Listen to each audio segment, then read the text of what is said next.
Hello everyone and welcome back to another episode of My Unapologetically Me. Today we're joined by one of my gorgeous friends, Lizzie, or Elizabeth as she's known on Instagram, and we are talking about endometriosis. Woohoo! So whilst March is Endometriosis Awareness Month, I thought that we would do a couple of videos on endometriosis, which, as you know, is something that I suffer with, something I've been diagnosed with. We're not going to use that word. And Lizzie also got diagnosed recently. Our journeys are quite different. We've had little bits of different experiences, so I thought it would be good for us to sit down and chat about it, because we've not had a full in-depth conversation, but we've just spoken briefly on Instagram when Lizzie's had questions and things like that. We've spoken, and I noticed that we had quite a few things that were a little bit different, so I just thought it would be really interesting if we sat down and spoke about it together, so we could ask each other questions, and also so that we can inform some more of you guys. I'm so rambling. I've just drank a full one of these guys whilst I've been filming this, so the blurb is so I'm blabbing a little bit. I'm just going to jump straight into this episode. If you are new to my channel and this is one of the first videos that you've watched, I would recommend going watching my episode of My Unapologetically Me. It is episode 1 in regards to my endometriosis journey, because it will just help for context with this video. I did touch on a couple of things, but it will help for context. But yeah, I hope you guys enjoy watching, and I'm just going to jump straight in. Hello guys, so welcome Lizzie to the podcast. I was going to say, I keep saying that, this is not a podcast. We are just going to jump straight in like usual. I'm just going to let Lizzie sort of explain her little journey with endo. And it was kind of weird doing this one, because normally I would do so much research, but I obviously haven't done anything for this, because I'm I'm already well versed. She knows. She knows. Yeah. Our experiences are just quite different. Yeah, our experience. Yeah, so the reason why I've asked Lizzie to come on is because obviously this month is Endometriosis Awareness Month, and I just thought that we could carry on the conversation of endometriosis, because we know how much it is something that I talk about. But also my and Lizzie's journeys are very quite different. And when we was talking and you was asking me questions, I kind of realised that we've had a very different experience, which I just think is good to kind of talk about, because I know a lot of people's experiences are very similar. So let's jump straight in. First, yes, looking back at it now, because I know at the time you have no idea what's going on, but looking back now,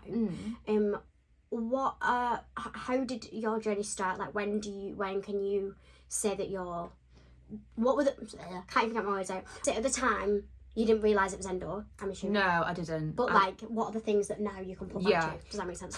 Sorry, couldn't get my words out. It's been a long day, guys. Because I feel also a lot of the things with endo is that people don't realise that they've got it until they get that one symptom, maybe that's until someone goes, oh, that and that. Yeah. Ooh. Or you hear about it. That's why I feel what we do is very is something that's very much needed. Hence why we talk about it so much. It's because if someone hadn't I found out about endo because of Rachel Leary. Oh, did you? Yeah, so Rachel Leary, I actually don't know if she does or not, but she has a podcast, it's called R-Rated. If you've not listened to it, go and listen to it, it's fabulous. But I actually don't know if she's still running it now, but when she very first did it, the first season of, she had people come on, and she would talk to them about whatever else, and she did this episode about periods. Oh, okay. And she was just talking about what's normal and what's not normal, and she had a doctor on. And she was talking about how she thinks that she's had endo, how she has endo, and I'd never heard of it before. And that was the point where I was a little bit that's interesting. Yeah. But sometimes when I don't know if you do this, but sometimes I'll hear something and I'll be like, oh yeah, I do that. I'm like, yeah, I do that. I get a grip. So I obviously never really thought anything of, never really thought much of it. But then the more I learned about it from hearing about things, the more I was like, ooh. Yeah. And then I started researching it, but I think if I hadn't have heard about it from Rachel, then I don't know how much longer I would have been a part of my journey now. Mine was Molly May. Molly May, yeah, because she's very open about it, isn't she? Yeah. She talks about it a lot. When she started to speak about it, I was thinking, my periods have always been bad. I started my periods when I was in year 6 at school. So how old are you when you're in year 6? Wow. Yeah. Do you know when I started my period? When? The last year of high school. No way. Yeah. That is crazy. That's so long away from you. But that to me was a massive red flag. Because I was such a late developer. like late. Like that's so like I am so Is that late. related to endo? Probably. Like this is What's the thing, not? like no, like this is what I was gonna say as well. Like no one really knows why you get it either. No, yeah. Like that is a big kind of concerning factor. Yeah. To be honest, because it's like it just annoys me how it's kind of not being Yeah, it annoys me so much. researched. Yeah. Yeah, but you know, I'm sure we will get there. But That's very hopeful. hopefully. But yeah, so I started my periods when I was 11, and I remember them being extremely heavy, extremely painful. Like I'd have to go to the toilet all the time in primary school, change my pad. I'd wake up in the morning and, you know, I'd leak onto the bed. And I remember going to the doctors about it, and they Because were you literally told your mum about him. Yeah, because I told my mum about it, and my mum was like, my mum never had heavy periods. Hers were always very normal, and I think she was a bit like, is this normal kind of thing? But also, I feel like back then, because we're talking like, what, 10, 15 years ago? Yeah. Back then, periods were just a period, and there was no differentiation between what's normal or what's not. I mean, even now, but at least it's a bit more of a conversation now. Oh, 100%. Like, my mum told me that she never spoke to my nana about her period. Ever, yeah. Because when she even started. And I remember, I think my nana was really upset that she didn't, that my mum didn't go and speak to her about it. But I think it's like a very generational thing, isn't it? And I think it was just something women get on with, and they just get on with it in silence, and you just crack on. Yeah, literally. Which is... Did you also just use this? I was going to use it, but then I didn't. But I do love it. Yeah, it is cute, isn't Brought it? it with me. I have been liking it. Sorry, carry on. So yeah, that was that. And then basically, I'm really bad at multitasking, by the way. Yeah, I feel like it's I can't speak and do my makeup at the same time. So then I got into to high school. Same thing again. Sorry, Yeah, I'm go gonna on. go in. When you went to the doctors, what came out of that? Do you remember? Yeah, they just literally gave me these. Oh, was it called tranexamic acid? Surely they're not going to give you a pill at that age. No, it wasn't a pill. It wasn't. It wasn't like a contraceptive pill, but it was a period management tablet called tranexamic acid. I'm pretty sure that's what it was called. And it was supposed to like help with period pains and stop the flowing as much.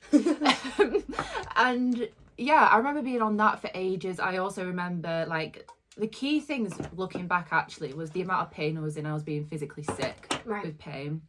Because weren't you sick as well? Oh, you get really bad brain fog as well, don't you? My brain fog is the worst thing about my period. Yeah. But yeah, I have been sick many times. Yeah, I feel like that is a big thing, having like night sweats and stuff. But I honestly didn't even think anything of it at all. No. I always say that I feel like such a prevalent thing from what I remember. Yeah. Obviously, especially being so late. The conversations are already being had with friends. Yeah. It wasn't something I was looking forward to, but also at the same time something I was looking forward to, because I was like, why the hell is everyone else started a new Why is everyone else a woman and I'm not? Oh. And also I got bullied quite a lot because I'd not started. Really? Yeah, which is kind of weird looking back on it now. That is weird. But yeah, the girls had told one of my best friends in high school at the time, knew, obviously, because I feel like you'd know that, wouldn't you? Yeah. And told all of the lads in the school that I'd not started my period. And she's not so very much of it. Is she still friends? Are you still No. friends? Oh, okay. It was one of She's them. not It was very one much of them of a friend. friendships where we were best friends, but behind my back we were not best friends. Okay. Anyway, Yeah. we'll not go into it. Yeah, so I actually got like they actually like was calling me all the way through high school for not starting. So for me, a prevalent thing was I forgot what I was going to say then. The brain fart is bad. Oh yeah, I remember what it was. Honestly, this is the life of ours who have an endo. I got also the brain farts. Literally, like I get like the block. Like Yeah. I'm like, what was I saying? Sorry, where was it? Yeah, I have no idea. literally. Yeah, so the prevalent thing with mine was that when I started my period and I was in a lot of pain, that was normal. Yes.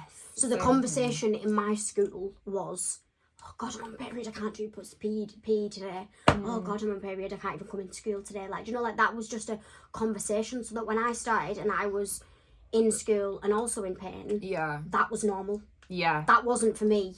God, this is different to everyone else. And you obviously don't know, because you don't know where everyone else's pain thresholds are. You don't know if people are just saying that because they're in school and they can't be asked and blah blah blah with that, or whether they are actually in pain. So to me, what I was going through was just what everyone else was going through. Does that make sense? Same, literally the same, because a few of my friends also had really bad period pains, and I was thinking that is a big thing about other people's pain thresholds and what they can deal with, because people... And you don't know, you can't measure it. I can't say to you, my pain's worse than yours. When they say, what is it from 1 to 10? I'm 10? Yeah, what are you comparing it to? I know, literally. That time I broke my leg. Like, it's different, isn't it? And as well, I would say that my periods were always on time, on the dot, and always like so heavy for the entire time. And my skin as well, like I had really bad acne, and I don't know if that's because of the endo. I think it's just a hormonal thing altogether. But your hormones are obviously different to someone who's not got endo. So then I went on Roaccutane, and because when you go on Roaccutane, you've got to, well, they advise you to go on some sort of contraception. I went on contraception. So had you never had contraception up until this point? Yeah, so when I was like 15, so I'm up to 50, like when I'm 15 now. So oh my God, that's so young. I don't even know if I started my period at this point. Yeah, no, well, if it was in the like, if you would have been, were you 16 then? Yeah, must have been. Yeah. So they told me I had to go on contraception, to be on this acne medication. I don't really know why, but I remember my periods like being so much better in a way that it wasn't painful, but I was literally like bleeding all the time. Right. I feel like I bled for like 6 years straight, literally. So then I was like, I can't deal with this anymore. Like I'm literally on my period all the time. So then moving to like 2021, I got the implant taken out. So was that the contraception that you had? Was the implant? Yeah, I had the implant. While she was on your Roaccutane. Yeah, and then I also had the mini pill as well, because I was bleeding a lot whilst I had the implant, and that was to try and like make me stop bleeding altogether. Let's just pump you with even more. literally. So I was like, you know what? I deserve a break. I deserve a break. Like, I feel like, I don't know whether there's anyone else who has endo that could be watching that could relate to this, but I feel like this is a conversation that I do have quite often with females of our generation. Yeah. I feel like I got to a point where I was like, what am I doing with this in my body? With contraception. Oh, yeah. I just had a revelation once, and I was just like, get this out. Yeah, because what is it? Yeah. Like, you're told to go on it at such a young age. For something that they don't even know what the issue is. Yeah. But just give you this one that works for everybody. Yeah. The side effects are obviously can be quite wild. Oh, yeah. Like, honestly, anxiety, like, depression. Some girls literally cry all the time, and depending which one you're on. I was like that. Oh, well, yeah. I had the implant in my arm. I had it for 3 years. I had it taken out.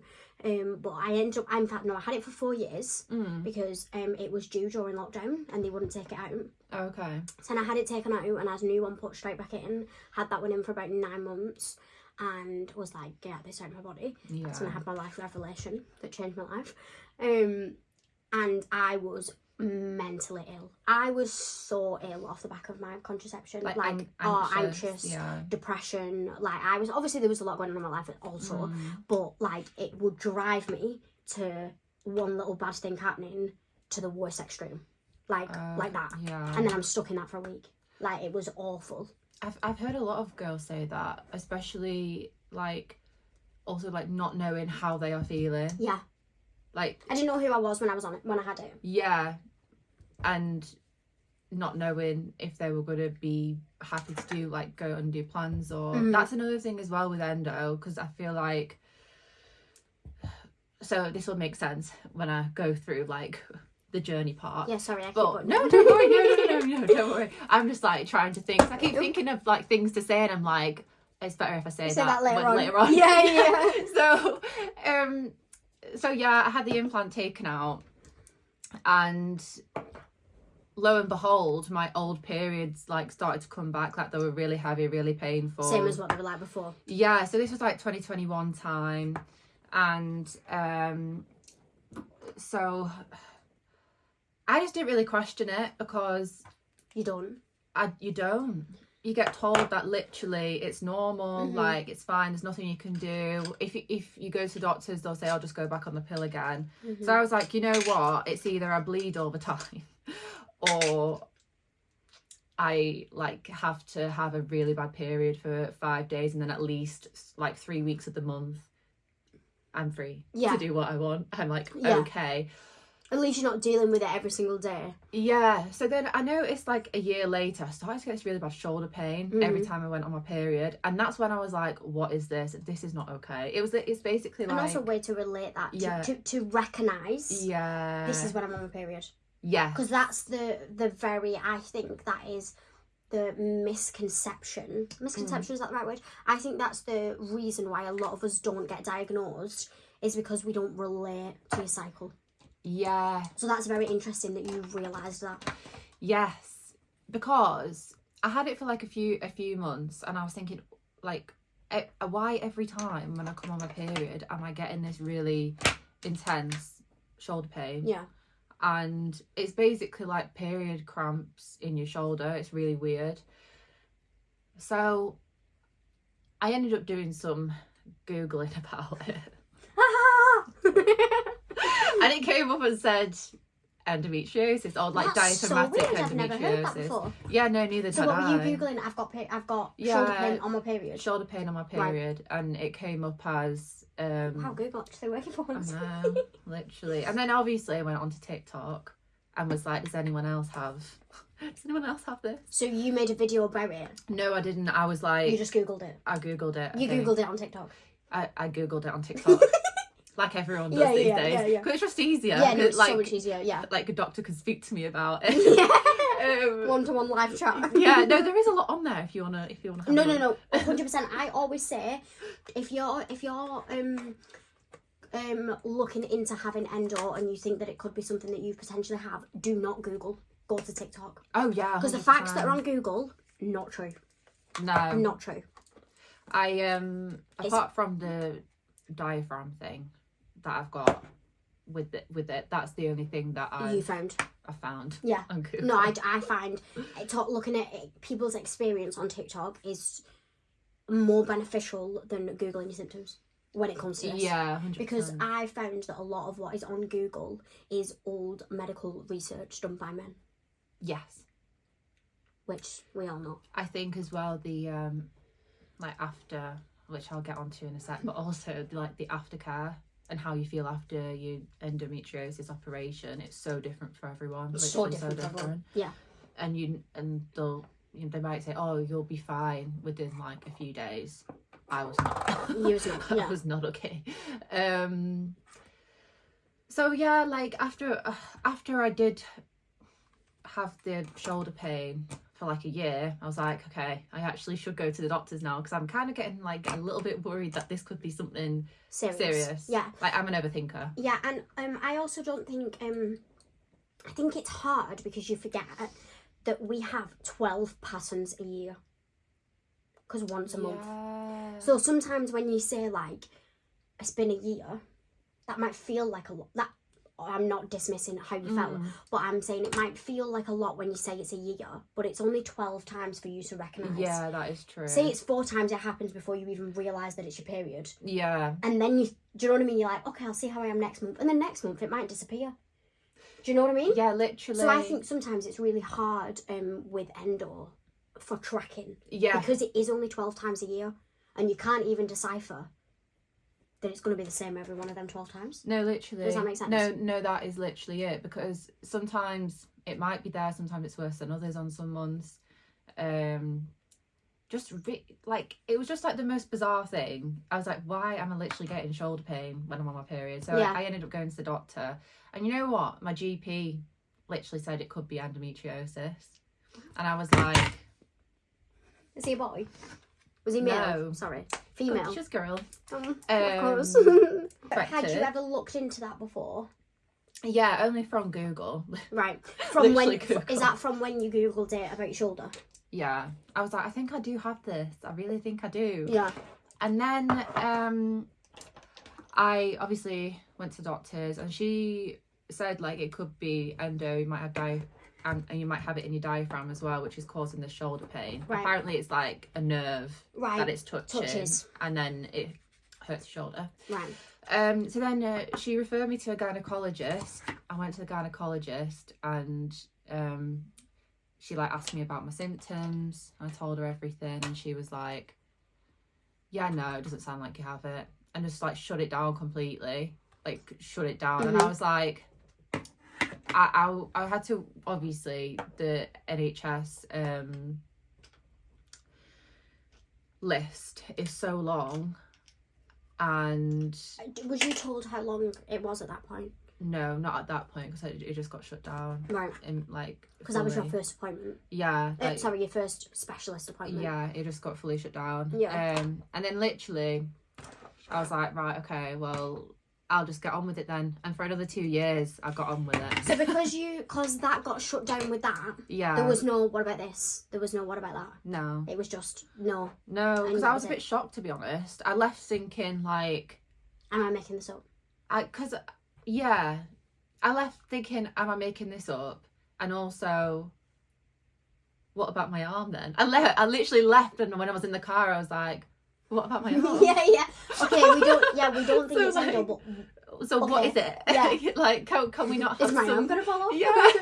So I ended up literally just waiting it out until, not like it was until it was too late. It was until I could not cope anymore. You just thought, oh, whatever. Yeah. Because you're made to feel like that's what you should do from the doctors. Until you was like, I actually can't cope anymore. Yeah, so I got asked to go to A&E. I had to go to A&E last September. We invite you to A&E. We invite you. I was like, no, but I was literally laying in bed with the worst like pain ever, and I wasn't on my period, and it now got to the point where it was affecting more time than just your period. So because this is also a bit of a common thing as well. I feel like people think that it just happens for that 5 days that you're on your period, or however long that you're on your period for. It's actually not. No. And I think the worse that your endo gets, the more the endo grows, should I say, the more it then affects every other time. Yeah, that's literally, I was like, I don't know what's happening to me. I felt like I had the worst stomach cramps. I was being sick. I was like, what is going on? So I thought I had either like food poisoning or appendicitis, and everyone thought I had appendicitis. I went into hospital with appendicitis. Oh, did you? Yeah. I was due to have an operation the day after. I'd gone into hospital. They was like, we don't know what it is. We've done all these scans. We don't know what it is, but you're in so much pain. It must be they must be about to rupture. So I was going, sorry, if you've watched my endo video, then you might already know this, but I'm just explaining for Lizzie. And then I was booked in for an operation the day after. Was told, this is so stupid, but I was due to go to Disneyland that year for the first time with my family. Yeah. It was like the start of summer that this was happening, and I was going to Disney for the first time. My dad had been made redundant, so the pay that he'd got, we was like, we're going to go to Disney. I'd never done anything like this before. It was like the biggest thing that I was ever going to do in my life. So I was like, and then they said, if you have this operation, you're not going to be able to fly. So I was like, you better fucking get better then, because I need to fly. I've got Disney. Anyway, I woke up the day after, gone. No pain, nothing. So didn't you question, like, what the hell? No, because I was like, it must be the gods. I'm going to Disney still. Yeah, it must be the gods. Obviously, we then had follow-up. I just got sent home. Yeah. Was gone. And then had follow-up appointments after that. Was told I had PCOS. So this was like when I was about 16, like just come on my period. This was not long after. This was like right at the start. And yeah, was told I had PCOS. I don't have PCOS. You don't? No. Later got told on that I've never had it. But that was what I got told at the time. But it's like, oh, we found it. There was like, we found a cyst. It must have been that. But anyway, yeah, appendicitis is a very common thing. From what I've heard, people being told that they've got appendicitis. So if you've ever been told that you've got appendicitis and you're questioning it, well, definitely, yeah, you need to. I mean, you can have it removed, can't you? But yeah, imagine if I'd have gone in. Imagine if I'd have gone in and had my appendix removed, because they don't know until I don't know, so don't quote me, but I believe that they don't know that you've got appendicitis until they're in there, and that it's gonna rupture. Appendicitis. Yes, so with me, I think I had a high temperature and they were like, I think you've got an infection. So that's why they said appendicitis. And then I went for a CT scan and they saw like a really big cyst on my ovary. So that's when they knew it wasn't appendicitis. Right. But the cyst was on. So this is the weird thing about endo as well. So you might have a cyst on your left ovary but have really bad pain on the right side. Or mine might have been the other way around, actually. So which side is your pain on? So, yeah, it was this side. It's at the appendix side. Are you always on your right side? Yeah, pretty much. But I'm on my left side. Oh, are you? And my appendicitis, whatever, the pain was on my left side. Oh, maybe it was left then. I don't know. Does your appendix not go all the way across? Don't know, does it? Don't know. Well, wherever I had the pain, I thought I had appendicitis anyway. I can't remember. But, yeah, it was a lot because I was like, oh, so what's this cyst then? And I've had cysts before. Very common to have cysts. Yeah, it is very common to have cysts. And the last cyst that I had, literally, like, it went within, like, 2 months. But a lot of people would have cysts and not even notice that you've got a cyst. Oh, yeah, that's the thing as well. And it's not an issue, it's very normal. Yeah, it is. Like, you can have one and not even know it's there. Yeah, it's only an issue when you start getting pain and stuff from them. Sorry. Or anything that you think's like irregular. Yeah. But this wasn't like a normal cyst. It's called an endometrioma cyst. So I went for an ultrasound and that's what I got. That's what they told me.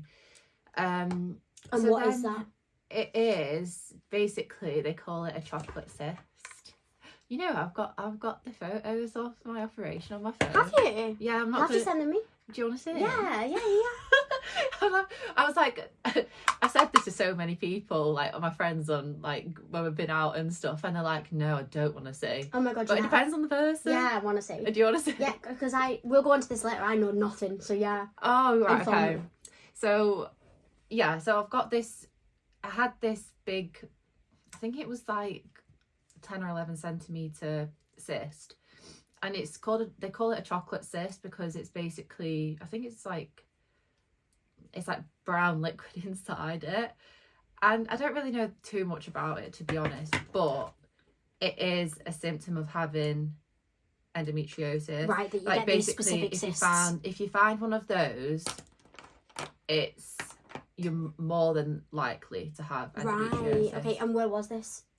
The cyst on my ovary. All right. And were you NHS or private at this point? Still NHS. Oh, interesting. Yeah. And how did they find that? Ultrasound, yeah. So they did the CT scan first, and then I went for an ultrasound and then a follow-up ultrasound to see if it was still there. Then they found another one on my other ovary, but it was like a smaller one. Right. In the scans, no endo actually showed up. Which is very common. Yeah, very, very common. Feels like ages ago. When was this? This wasn't long ago, was it? No, so this was like October, November time when I was having all these tests. I also had just gone. I also had a CA125 test, which is a blood test, which checks for, I'm going to say this and don't be alarmed, like it checks for ovarian cancer, and mine came back really, really high. Right. So obviously when I saw it, I panicked. Yeah. But then when I literally saw it when I was on the way to like my doctor's appointment, and he was like, yeah, don't worry, if you do have endometriosis, the count can be really, really high. Right. So I was like, okay, well, that's positive. At least you know that you're very aware and in control at this point, that there is something going on. Oh, yeah. Which I feel like is the difference. It is quite a big of a difference between your journey and my journey. Yeah. Like, I feel like you was quite... there was actual evidence. Before you went in for that operation, there was evidence that you had something, to some degree. Yes. But also... I still questioned myself. Yeah. Before I went in. Yeah. Sorry. Yeah. Oh no. Sorry, no, your no, actual feelings. 100%. Yeah. I feel like you would not have endo if you weren't doing that. No. The amount of questions that the amount of DMs that I get that literally just say, "I'm going in for my operation. I just want to check if this is normal. I'm petrified that I'm going to come out and told I've not got it." Yeah. That was the only thing I was scared about. No, yeah, literally. I did not care about the operation. Yeah. That was the only thing I was scared about. No, anyway, sorry, I'm totally jumping ahead. Don't worry. No, honestly, that was what I was about to say. Like, before I went in, I was like, to be honest, I was quite worried about getting put to sleep as well. I don't know if you were. No, I didn't even care one bit, but only because I was so scared about being told I didn't have it. Oh, okay. That was because it was the only thing I could think about. But I could understand. Honestly, I didn't even think about it. I had also what's slightly different. I don't know whether it was like this with you. In fact, wait, before I get to that, tell me what happened next. He basically said to me that I needed to have the laparoscopy. I don't know if that's how you pronounce it. Laparoscopy. Laparoscopy. I got my words all mumbled then. And I was like, oh, okay, that's absolutely fine. This was still NHS. Yeah, still NHS. And he was like, but bear with us. And I was like, okay, I know this. Hold on. Yeah, I know it's gonna be a long time, like a long wait. I think it's probably like 2 years. And at this point, some girls have said 2 years to me. Yeah, I was told 2 years. Yeah. And at this point, was it we think you've got endometriosis, we're not so sure. There's definitely something wrong. Yeah, I think it was like, we think we do, but we can't properly diagnose until it. You've had it. Yeah. So I was like, oh, okay, that's fine. And then it got to the point where, like, I was in bed every day. Yeah. And I couldn't move. And I literally you was just on this list waiting. Yeah. And my mum was really worried. And I was like, I don't really know what to do. Yeah. Because I literally couldn't do anything. I was in so much pain all the time. I was being sick a lot. So then I was like, I think I'm going to have to spend the money and go private. And then it just so happened that my mum was like looking at our like family insurance documents. And I think I had a letter come through from like Vieve or something. And it showed that I was still on the family health insurance, even though I'm 25. And it just didn't cross my mind. And you didn't live there anymore? Yes, didn't live there anymore. And also, I'm 25. And I just didn't, I don't think it clicked in anyone's head that I'd still be on like the family Yeah, of course, yeah. health insurance. Is that like a work insurance that your mum and dad have, or is that they've just taken out health insurance? I think it was through my dad's work. Right. Yeah. So, yeah. And I was very lucky, obviously, to be able to do that, because it's just awful. You probably would have still been waiting. Yeah, I wouldn't have been able to, and I know this is my job, and like I'm very lucky to do this as a job, but I couldn't do anything. I was so poorly. Yeah. Did you have any issues with the fact that well, actually, I guess this is probably not going to be relevant to you, but you didn't have any issues with the fact that your symptoms could have started before your insurance policy was live? I've been insured with them for so long that you was fine. I was fine. Something anyway. They asked loads of questions. Yeah. Don't get me wrong, but yeah, they have to check everything from like being a child. Mm-hmm. So my mum was like, you was in a really fortunate situation with that. Yeah, 100%, 100%. Like, I do not, well, not that any of this is a fortunate situation, but no, well it is. But like when I think of myself compared to other people, like this is like in my brain, I'm literally like, I do this as a job, and I'm so lucky. But like, for example, my sister, she's an NHS nurse, and like she works so hard, and you know, imagine being a nurse or a doctor or having a job that's very physical, hands-on, stressful, emotional. And you're saying, listen, I can't come in today, my brain's not working. Yeah, and you can be in like and if you've got endo, you can be in literally so much pain. Yeah. But you're relying on that job. Yeah. It's like, and then there's me doing this. I think at the time I was just feeling like grateful in the weirdest way, like grateful that I'm in this situation, even though I have it. I also feel like around the time of being diagnosed and getting to that point where you're going down for the laparoscopy, I think because it's been so long of being drawn out, that like hope of finally finding out that there actually is something wrong with you and you're not delusional and you're not dramatic, like it brings so many good things like that in you. Does that make sense? I don't want to like, obviously it's terrible, but like being told like we actually think we know that there's something wrong, like for me 100%. Was incredible. Oh god, yeah. I think it's almost like, I can't think of the word, but like it's a big like life-changing thing, isn't it? Yeah. When you've been worried about something for so long and then you finally get the answers that you need. For you and everyone else around you. And I also think about the girls that really struggle with health anxiety. Do you have health anxiety? No, not really, I don't think. I don't. I just worry about other people. I don't worry about myself really. But I think like, especially if you are a person that does have health anxiety and you're really worried about what's going on in your body and you literally do not get the answers. Like the estimated time is like 10 years, isn't it, until you actually get a diagnosis? I think 7.5. I think. Yeah. Oh, is it 7.5? Yeah. Well, that's because historically women have not known what it was. You've not done anything about it, and by the time you're 10 years on your journey, you're like 40 years old, you're trying to have children, and that's when people figure it out. Yeah, it's so sad. But yeah, I had the operation. I also actually had an MRI before my operation, but my surgeon didn't look at it because she was like, we're doing the operation anyway. She was so cool. She was so good. She was like, we're doing it anyway, so I don't need to look at it. Yeah. And then when I went back for like my follow-up appointment, I was like, I'm glad I didn't look at it because there was so much there. Like there was so much endo there. Right. That she was like, it took, I think I was in there for like 4 hours. Was you? Yeah. So yeah, there was a lot there. Yeah. And it was,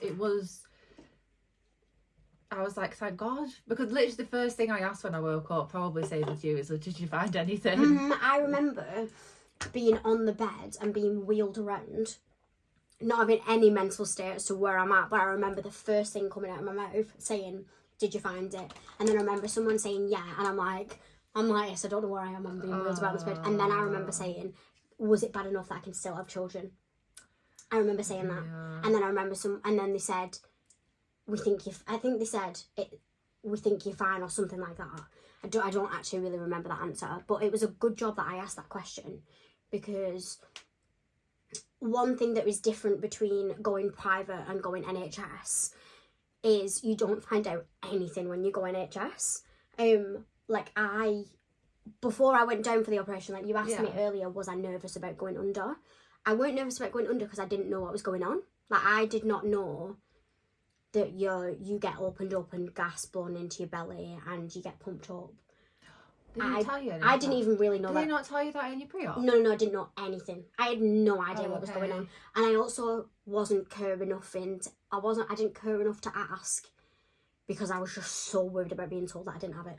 Okay. So I didn't ask any questions. So I didn't have a chance to get nervous about the actual operation because I didn't care. Right, yeah. Do you know what I mean? Because I was just so nervous about coming up and being told you don't have it. Because my surgeon that did mine was adamant that I didn't have it. The surgeon that did it was adamant that I didn't have it. So because she was so adamant, I was like, she's not going to even try. My hairdresser's got it as well. Right. And her surgeon was very holistic. Right. Straight afterwards, she was like, you need to go on the mini pill. And she was basically like, if you don't go on the mini pill, then something about like you're not helping yourself or something. Surely that's like not good for you to be holistic and be a doctor. So I know there was something you could be about saying that. things that would I feel like I've spoken to so many people, Yeah, and it's all everyone's mixing. surgeons are getting mixed up in my head. It is scary. God, yeah. It is. When I came round for my operation, I didn't get told anything on the day other than what I'd already asked. And obviously I remember asking that. Because the people that then bring you down is not the surgeon, and the surgeon can't not talk to you. So the nurses can't inform you of how the operation's gone because they don't know. Yeah. It has to be the surgeon. Okay. So then I went for a follow-up 3 months after of my operation. So I actually didn't technically know until 3 months after, but obviously I did know because I'd asked the question. So if anyone goes down for an operation with the NHS, ask your questions. Yeah. Ask as many bloody questions as possible because I did not. And I still don't know where my endo was found because I didn't ask any questions. Did you not? Well, I would have thought they would have given you like a report on what. I got a letter through the door that said we found endometriosis, but it doesn't say anything else other than that. Okay. So I actually don't know. I could tell you from where my symptoms are. Yeah. But I could probably tell you that there's probably, but I would just be guessing. Yeah. I actually don't know. Do you know what? It's sad as well. When I went for the what's it called, the follow-up appointment, she said to me that the surgeon said to me that she's had girls come in where they've had the surgery before, been told that they've not had anything. And got it. And then she's gone in and done the surgery and she's found it at like the back of the ovaries or something. Yeah, it's very common. It's very good. Which is why I was worried personally about not finding it, was because it is quite common that you can go and have the surgery, have the laparoscopy, and it not be found. But because it's just not found doesn't mean you've not got it. It just means that surgeon's not found it because it could be hidden. Which I think that's why I was so scared, because it was then going to be another thing that was going to convince everybody else around me that I was being dramatic. Oh my god, that is the thing. That's literally the thing that I was most scared of as well, to be fair. Like, I was thinking, I finally wanted to turn around to everyone and go, I told you. That's what I wanted. Yeah. Or like... Because I knew. I knew I had it. I didn't need convincing. I knew. Yeah. But yeah, that's been very much my journey. So what happened after? Because we're also quite different after. Oh, after the operation. So obviously... How many scars have you got? Scars? How many times did they go in? 4. 4, right. Yeah, 4, including my belly button. What about you? 3. Okay. Including my belly button. Yeah, 3. Did you... Oh, yeah. See, my hairdresser, she had... she didn't have a laparoscopy, I think, or she might have done, but she had a robot do hers. What? Really? Like robot And then it was surgery. recorded? I think it might have been recorded. Yeah, you do it for research. Yeah. How interesting is that? Yeah, hers was done with a robot, but ours was done handheld. Yeah. I'm guessing. The traditional way. I think I would have probably bloody preferred a robot. Oh, I don't know. It's scary. No, well, my surgeon was scary. My surgeon was, because I genuinely thought she's not going to even try, because she's just going to want to prove herself right. Yeah. And she was a woman, which makes it even worse. Yeah. Anyway, sorry, off topic. So yeah, afterwards, after the surgery, obviously I got told that, you know, you need to move around as much as you can because your belly gets pumped up so they can see all your organs inside. Yeah. So you get a lot of gas pain. Like back pain. Shoulder pain. Like because the gas floats up. Yeah. I think. And the dry mouth. Yeah. Like just... Yeah. Yeah. Just like pain is painful. Really. Oh my god, my throat as well. I don't know about your throat. Yeah, for the first day, yeah. But I was quite fine after my operation. Oh, well, I know I don't want to tell you this because I know you didn't have the same experience. But yeah, I was quite fine after my operation. But I think that that's because Oh, well, actually, it's very different with everyone, so before I tell you my opinion, it's, like you said, it's so different with everybody. It also matters exactly where they found the endo, as to how much your recovery pain is, how long you was under for, however many scars you've got. Like, it's so different between person to person, because even if it, like, if it's bad that it brings your organs together and there's bits you need to take, because obviously sometimes you might have to take bits of little things, obviously your recovery is going to be a lot worse. Like, it's very different between everybody that you can't decipher what your recovery is going to be like. But yeah, I was I'd say like 2 days I was on the couch, and then after that I went back to work on like my 4th day, and my work were like, why have you just driven into Manchester? And I was like, honestly, I can't sit on that sofa anymore, I'm bored. And then I was like, okay, I'm going to take the rest of the week off. But yeah, I was so fine after it. Yeah, I was very fine. I was not. Some girls have messaged me saying, "Oh, I've had like 4 or 5." Yeah, it's actually crazy. And also, it's sad that we don't really know if it's going to grow back or not. Yeah. And I also think it also doesn't matter. Well, this is what a surgeon told me, but doesn't matter if you've got stage 1 or stage 4, depending where that endo is. Yes. If you've got stage 1, you could be in the absolute most chronic pain. I was going to say this. Yeah. So it doesn't actually, you can't compare how much endo was found in relation to your pain, or in relation to your symptoms, for example. So like, I think that's something you very much need to take into consideration when you're having conversations with people who also have endo. Because from our conversation, I gathered that there was a lot more endo found in you than there was in me, but that doesn't mean it's less painful. That our symptoms, my symptoms are less than your symptoms. Yes. Does that make sense? Because however much is found, and does not belittle your does not reflect on your symptoms.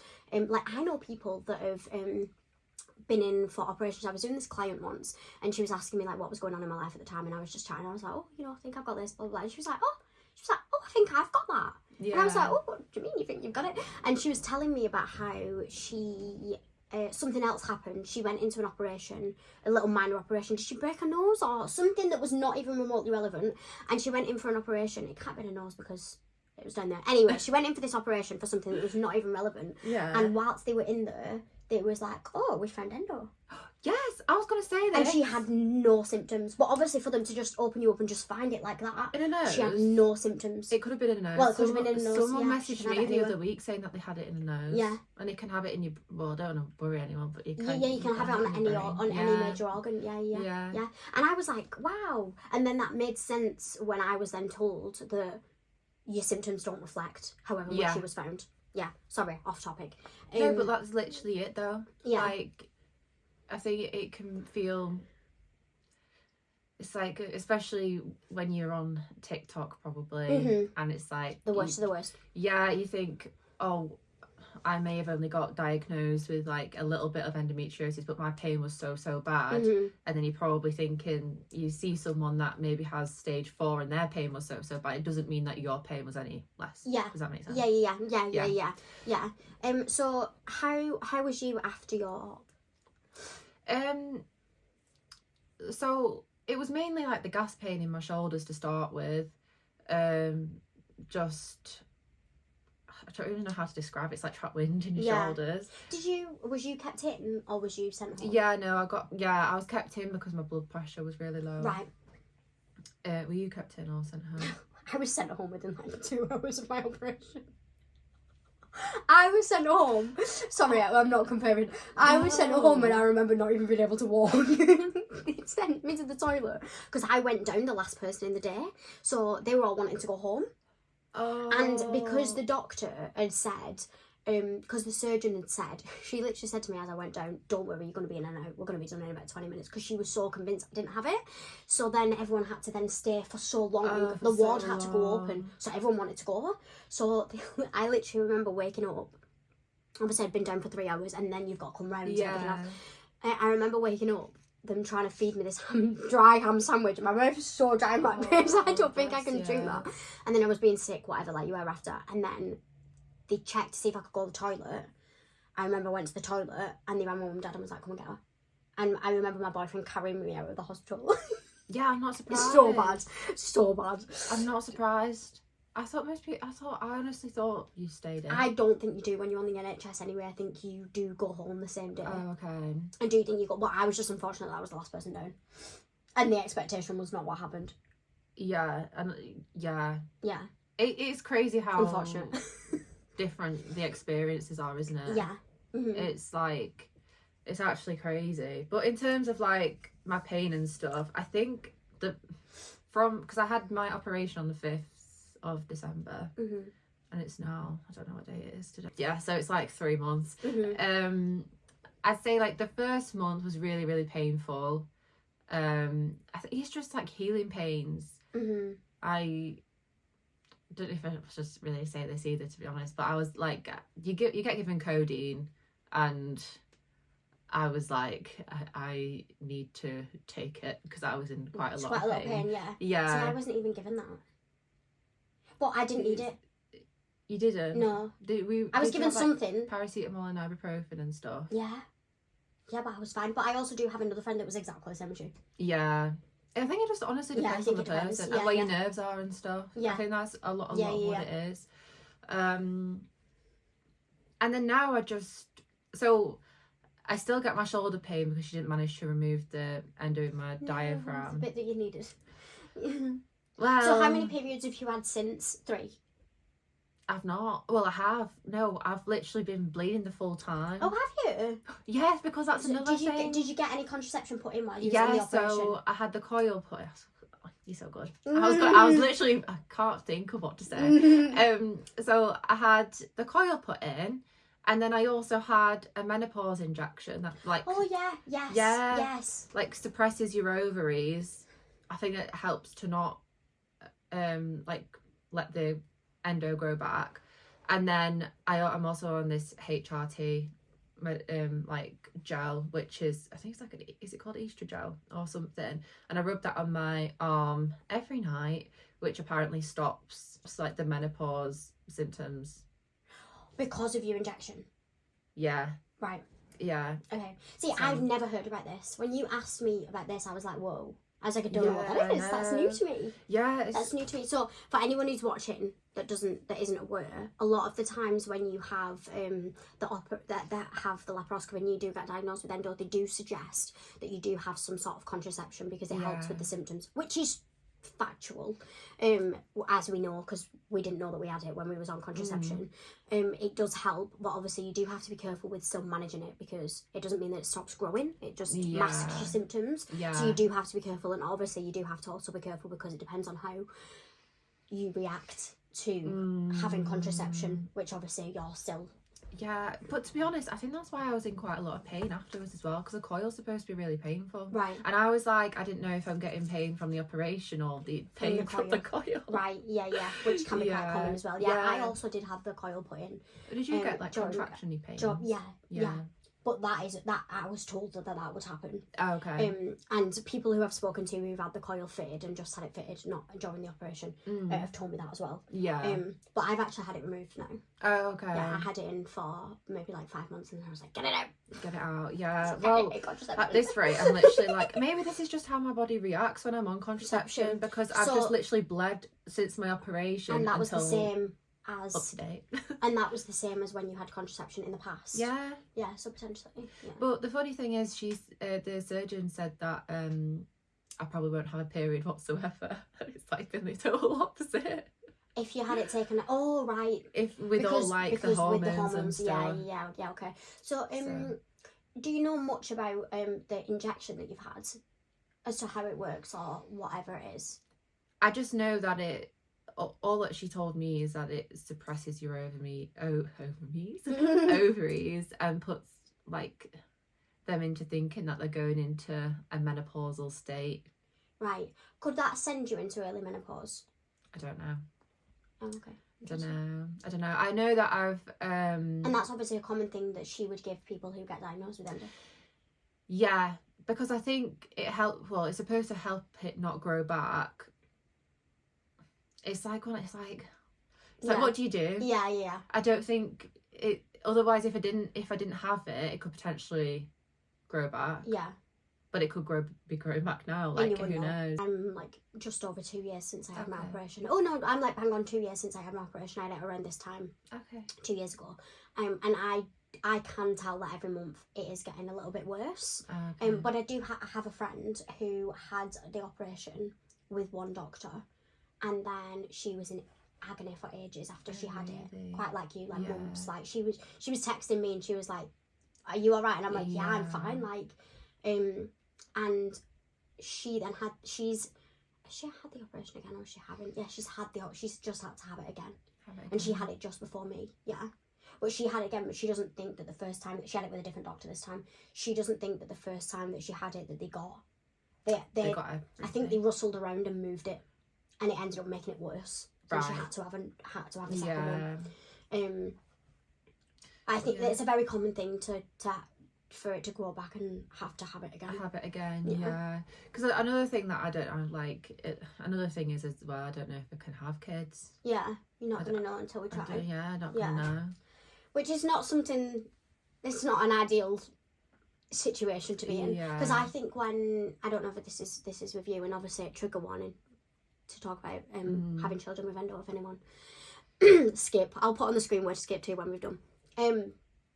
Like when I first got told about having endo, all that I knew from conversation was, if you've got endo you can't have children. That was all that I knew. Yeah. And as a person, my purpose in life is to be a mum. That's always what I've said. Like, I've Oh always no, said, like, stop actually making me like, I actually don't care about anything else. Like, that was my purpose in life.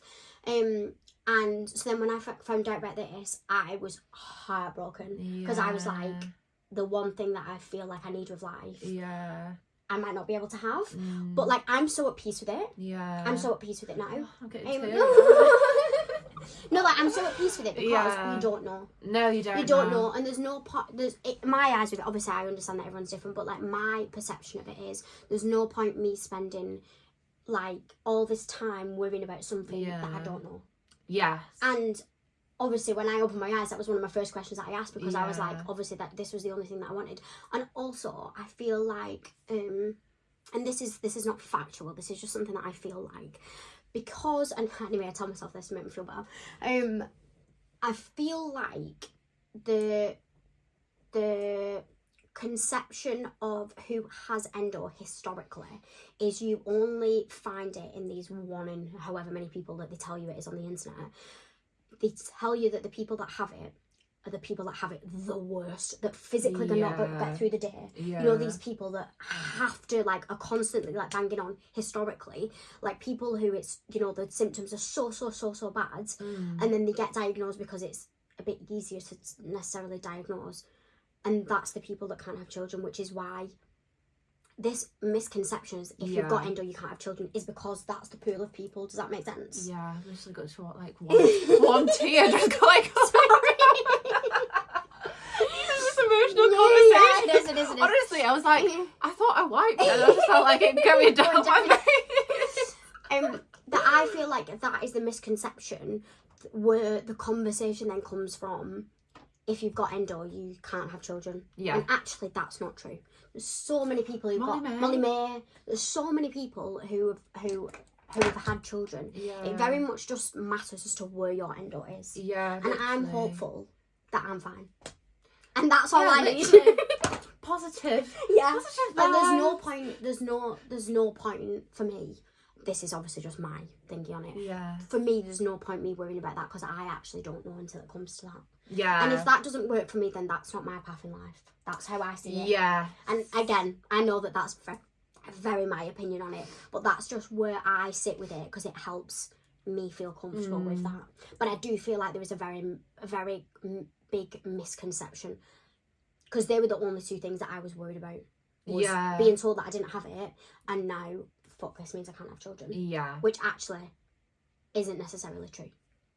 So many women have messaged me saying that they've been able to have multiple children with it. So it's one of those things that you can't it's hard to it's easy to worry about, but you're not gonna know to worry about.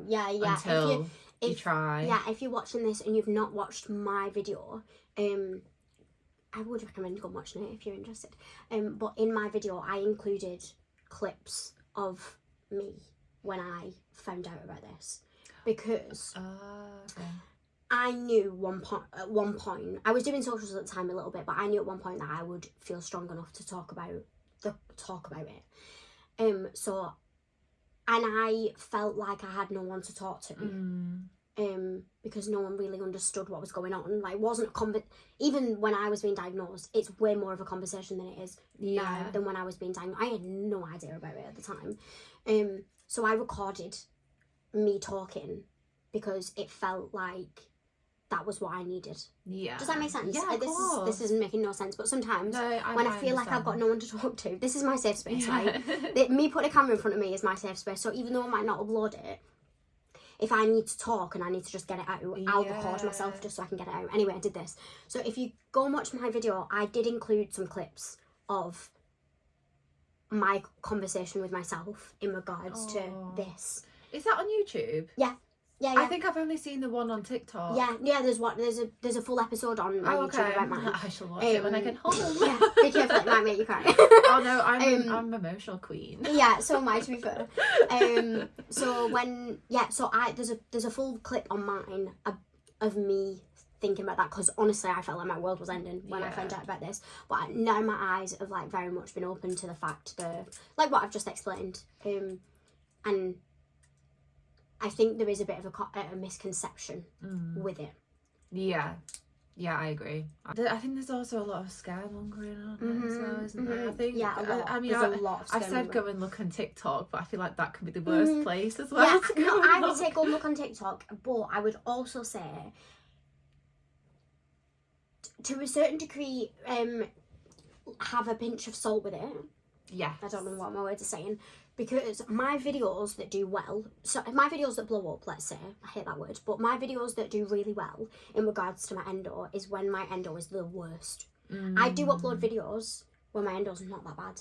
Yeah. Especially if you watch like my YouTube vlogs, you'll be able to tell like, oh God, I'm in a bit of pain, but I'm fine. My videos that pop off are the ones where it's really, really bad. Yeah. And sometimes you have to understand, you have to realise that is sometimes all you'll see. Yeah. Sometimes people will only post. I was having this conversation with James when he was talking about his topical steroid withdrawal, because people only post when it's either really, really bad or it's really, really good. Yes. There's none of it in between, and you do have to take that with a pinch of salt sometimes, because I have months where I'm fine. It's like it never exists. I have months where I'm like, wow, she's disappeared. Woo! And I'm fine. Yeah. But then the next month, I won't even be able to think. So like, you do sometimes like do your research, but also just be aware that it's not a full story and there is a bigger picture to it. Yeah. Just 100%. So that you don't scare yourself, because there definitely is, like you said, there's a lot of fear mongering with something like this, and I think also because it's something that's so under researched and still so under talked about and normalised, I guess, in schools and all of that kind of place, that there is then an attached fear. Yeah. Oh, yeah. I mean, I could overthink it for days. Yeah. But I'm like... Don't think about it. Don't think about it. Don't think about it until I'm forced to. Yeah. I think it's so interesting, like, to speak to people, to be able to, like, relate, to feel like what's normal in this. 100%. And I also think it can probably give people a little bit of like peace in a way, knowing that they're not the only one, and you're not the only one that's going through it, and also not the only one that's being ignored. If you're feeling ignored by a doctor, it really does happen. It could, in something that like if you are someone that's going through this and you feel like the unbelievable amount of loneliness, you're not alone, because I felt like that. Even having someone close to me that was literally going through the exact same thing at the exact same time, I still felt alone. And because I was being battled, I was literally battling with everybody around me minus her, everyone around me, everyone who was close to me and had been for the past however many years, and then go into being battled by doctors who were telling me I was being dramatic also, in less words, it feels so lonely, but you're not alone. Like, there's definitely a community of people that you can speak to, including us, where like you can lean on and ask questions. And if you feel like you come out of an appointment and you think still not quite sure, like, ask questions to people that have been through it. Always trust your gut feeling. Yeah. Always trust your gut feeling. Mm-hmm. If something's not right, then, you know, it's just best that you try and get it looked into as much as possible. Like, have the tests if you can. Yeah, and you I would say that, like, you are your advocate on this, because no one else understands your body like you do. Yeah. So, girl power. Girl power. Shout and scream. Well, thank you so much for coming on. I hope you guys have all enjoyed this episode. I hope it was helpful. I will leave my video on the screen at the end. You can go and watch it if you've not already, just for a little bit of a different perspective. I've obviously just touched on a bit of my journey as well in this, but the full story will be over there. Thanks so much for coming on. Maybe we'll have to do a follow-up episode in a year's time to see how we're both at then. That would be good. And because then you will know how you've been off it. Yeah. And see where you are as well. See where I am, yeah. See if I'm still live, laugh, loving. So yeah, thank you so much. Oh, this has been very, very fun. Me. Sending lots of love to everyone. Yes, that is the episode done. I hope you guys enjoyed watching this. I hope it was helpful. I hope it was informative. Obviously, just to note, this video is all based on our experiences and what we've been told.